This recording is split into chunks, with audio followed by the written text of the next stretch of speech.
ஆகையால் நீ பலிபீடத்திலே உன் காணிக்கை செலுத்த வந்து உன் பேரில் உன் சகோதரனுக்கு உன்னுடைய பேரிலே உன் சகோதரனுக்கு குறை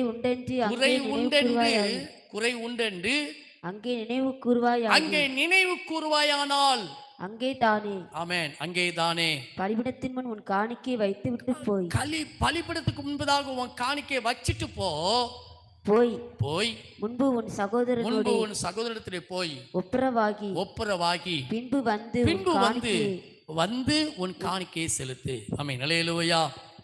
இன்னைக்கு நம்ம யாராகிலும் நம்ம மற்றவங்களுக்கு விரோதமாய் செய்த குற்றத்தை நம்ம எப்பமாயிலும் உணர்கிறோமா? மற்றவங்க நமக்கு செஞ்ச குற்றம் மாத்திரம்தான் நமக்கு தெரியுதே அல்லாமல் நம்ம மற்றவங்களுக்கு விரோதமாய் செய்த குற்றம் நமக்கு என்ன செய்வதில்லை, தெரிவதே இல்லை. அல்லேலூயா, அல்லேலூயா. ஆகினாலே அருமையான கர்த்தருடைய பிள்ளைகளே, நாம் இந்த நாளுக்குள்ள மற்றவர்கள் நமக்கு செய்த குற்றத்தை நாம் சோத்திரம் நினைச்சு எனக்கு அவங்க அப்படி குற்றம் பண்ணாங்க, எனக்கு இவங்க இப்படி குற்றம் பண்ணிட்டாங்க அப்படி சொல்லி நமக்கு அவங்க செய்த குற்றத்தை மாத்திரம் தான் நம்ம என்ன செய்தோம், மறக்காம இருக்கோம்.